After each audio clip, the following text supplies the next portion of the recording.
Dans Cap sur l'audace, il est temps de faire un arrêt sur image. On a vu beaucoup de choses dans les épisodes précédents et il est temps de faire un marqueur, à savoir qu'est-ce qui s'est passé? Est-ce que j'ai réussi à construire par rapport à ces épisodes tout ce que je voulais pour aller chercher ma performance, chercher mon succès?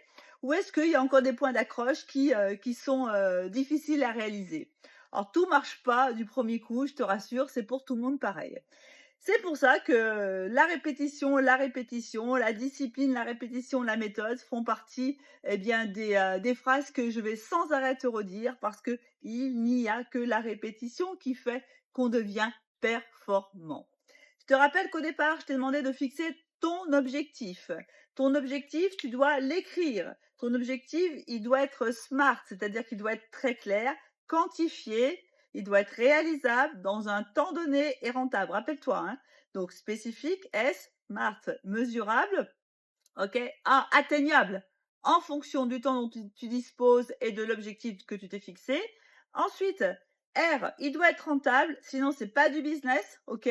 Et tu dois être rentable si tu veux connaître le succès. Et enfin, dans un temps donné.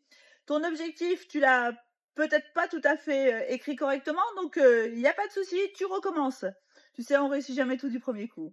Ensuite, tu dois le partager avec 8 personnes. 8 personnes, tu sais, pas 8 personnes qui sont toujours avec des problèmes, mais 8 personnes qui sont plutôt en situation de réussite, qui sont plutôt attentifs à toi, attentifs à ton écoute.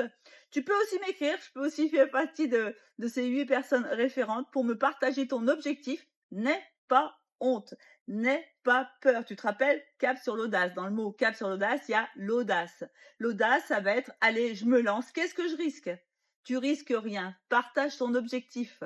Vous n'êtes pas nombreux à me l'avoir partagé. C'est ce qui me fait dire que, voilà, je dois remettre encore l'accent sur ce fameux objectif.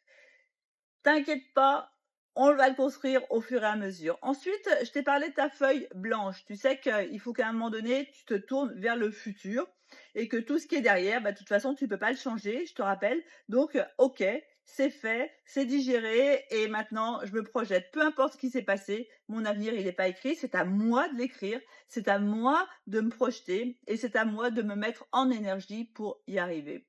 Je te rappelle l'échelle émotionnelle qui est une échelle ultra importante pour toi. Encore une fois, les difficultés que tu rencontres, c'est normal. Si tu m'écoutes dans les podcasts, tu vois toutes les galères que j'ai vécues, toutes les galères que je peux encore avoir. Mais c'est pas grave. La chose essentielle, c'est que malgré tout, j'avance. Et émotionnellement, je me protège, c'est-à-dire que effectivement, sur mon échelle de valeur, je vais dire, voilà, ce problème-là, allez, c'est un 10 sur 100, c'est pas très grave. Je vais me raccrocher à la méthode, je vais me raccrocher à ma discipline quotidienne, à ma posture, à mon attitude pour aller performer. Et je sais que le travail que je fais aujourd'hui, s'il paye pas aujourd'hui, c'est pas grave. Mon objectif, il est fixé à 1 an ou à 2 ans ou à 3 ans. Donc tout ce que je sème aujourd'hui, je vais pouvoir récolter les fruits, mais peut-être que dans 6 mois, peut-être que dans 1 an, peu importe. Mais je ne dois pas lâcher l'affaire. Donc accroche-toi, super important de te mettre toujours en énergie et de faire des actions quotidiennes. Si tu appliques la méthode, tu es condamné au succès. Si ça ne marche pas pour toi, c'est qu'à un moment donné, il y a eu un grain de sable. Donc tu repars à l'épisode 1 et tu cherches à refaire l'exercice jusqu'à ce que ça soit limpide, clair et que tu l'aies bien partagé avec ces 8 personnes. Tu travailleras ensuite les espaces-temps. Les espaces-temps, donc oui, je vais travailler au quotidien des choses qui vont me rapporter immédiatement. Et puis il y a des choses, non, ça ne me rapportera pas tout de suite, mais ça va me rapporter autant 1, autant 2, ou alors au finish autant 3. Mais je lâche pas l'affaire. Je sais que ça va fonctionner si je m'en tiens à la méthode, à la discipline et avec une belle attitude. Donc il est temps de revoir ta feuille et de comprendre là où il y a encore des points d'accroche. Allez, il y a le temps. Et puis surtout, partage-moi tes objectifs, qu'on puisse en discuter ensemble.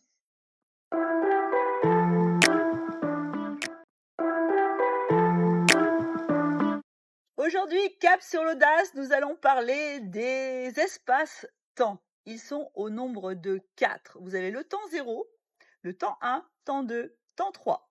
Donc 4 temps différents.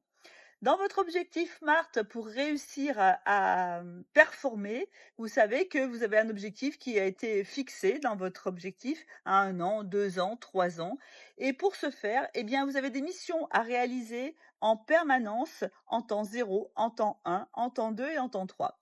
Pourquoi je vous dis ça? Parce qu'il y a des choses que l'on va faire en temps 0 qui est le temps de l'immédiateté, c'est-à-dire de tout de suite à maximum 5 jours, pas plus, hein, sinon ça va passer en temps 1.